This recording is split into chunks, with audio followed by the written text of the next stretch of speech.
صوبائی دارالحکومت کے معروف تعلیمی ادارے international school of law and business کی جانب سے آل schools and academy association کے اعزاز میں افطار پارٹی کا اہتمام کیا گیا۔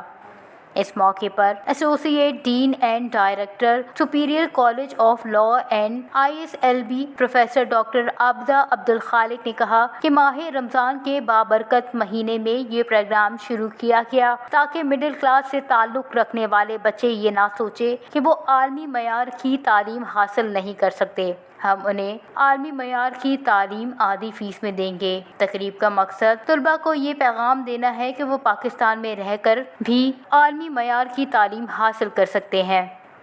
افطار ڈنر میں principal doctor Arman Naseem, head of department business study engineer Muhammad Nabeel Mirza, chairman of school and academy Syed Usman Bukhari, صدر all school and academy association Muhammad Hussain Wattoo, incharge marketing Ayesha Sufyan, marketing executive Afsha Saba, vice chairman Shafiq Nagi اور all private school and academy association کے عہدیداران نے شرکت کی۔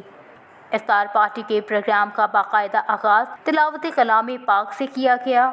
Principal ISLB doctor Arman Naseem نے کہا کہ associate dean and director superior college of law and ISLB professor doctor Abida Abdul Khaliq نے ایک پودا لگایا تھا جو تناور درخت بن چکا ہے۔ ٹیم ISLB مبارکباد کی مستحق ہے۔